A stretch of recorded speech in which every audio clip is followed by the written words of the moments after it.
Let's start with Sir Iain Duncan Smith, who's the former Conservative Party leader. He is the MP for, he was the MP in Chingford and Woodford Green. Sir Iain, thank you for joining me this evening. I wonder what you make of Keir Starmer's first 100 days in office, and of course he's reaching that milestone tomorrow, but where are we in terms of both Labour as a government and as a country?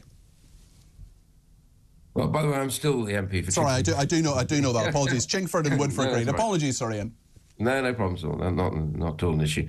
Well, it's a bit of a mixed bag, really. I think the problem that we've got is that Labour had the voting was hugely at the last election a vote to get rid of the Conservative Party in government. The public, many of them who voted Conservative for in 2019.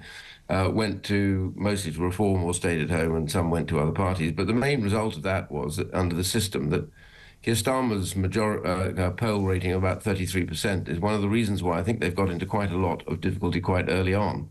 All the stuff about the gifts and the money and the hospitality and all that sort of thing has, under normal circumstances, would be an issue, but it wouldn't have racked them in quite the same way, except that I think there wasn't, unlike Tony Blair back in 1997, there wasn't a real high level of goodwill in the way that he had when he was over 44% and eventually rose to 50%.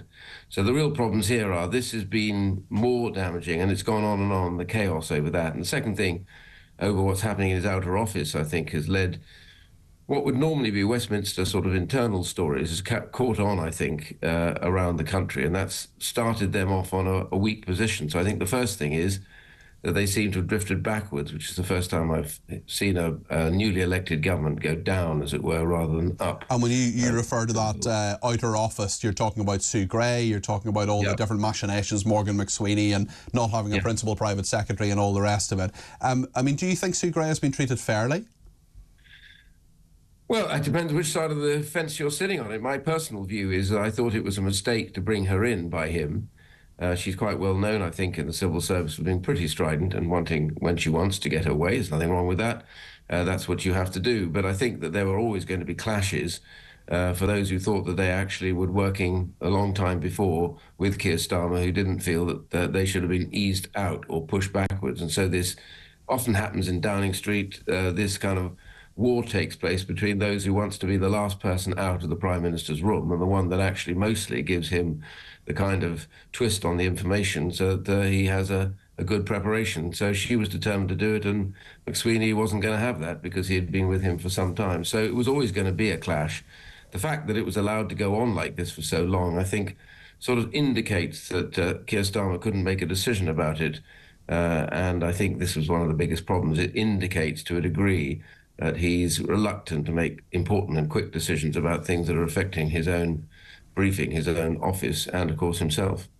Let's talk about money, because I would honestly say over the last 100 days presenting dozens of programmes, I would say the two big things that talk viewers and listeners have come back to me time and time again are freebies, which we've talked about, but also the winter fuel allowance, but money in general, the state of the economy. We hear speculation that Rachel Reeves, the Chancellor, has a plan to hike capital gains tax to 39%, about mortgage rates rising ahead of the budget. Is this just normal pre-budget jitters, or is there something more sinister at work here, do you think, Sir Iain? No, I think I come back to my point early on, which is unlike Tony Blair when he was elected with over 44% in the poll and then his own personal ratings rose after a few months to over 50%.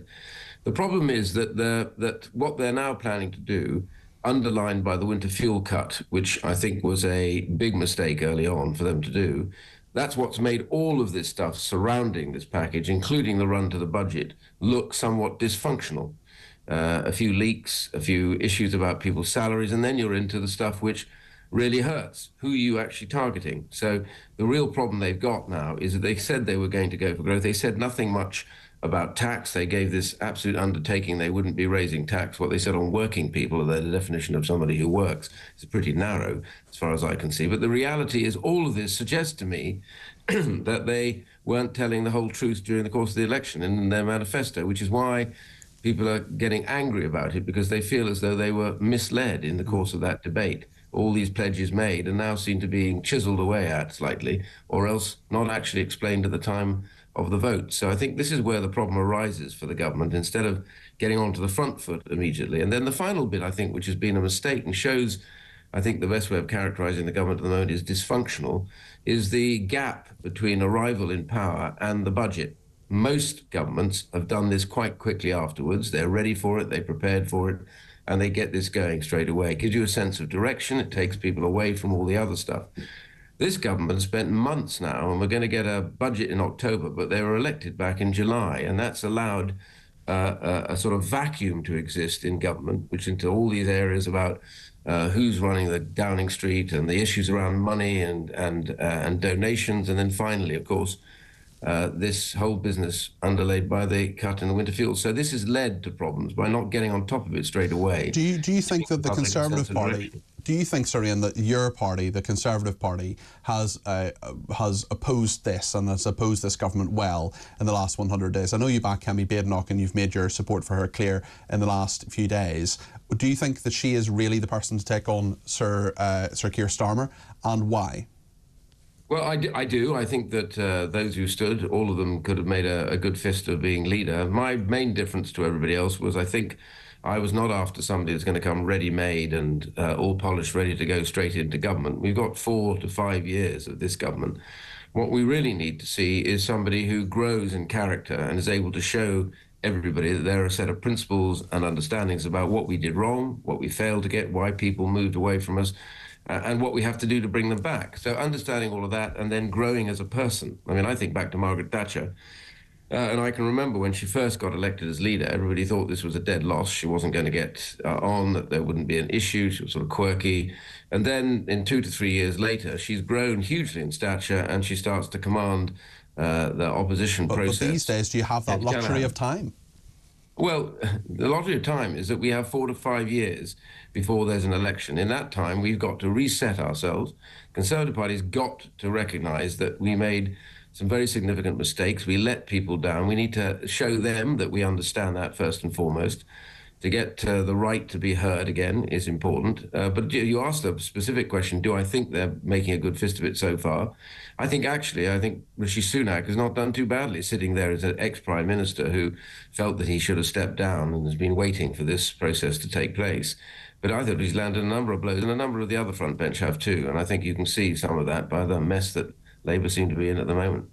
Thank you, Sir Iain Duncan Smith there, who's the former leader of the Conservative Party. He is a serving MP, of course, for Chingford and Woodford Green, which is in Essex.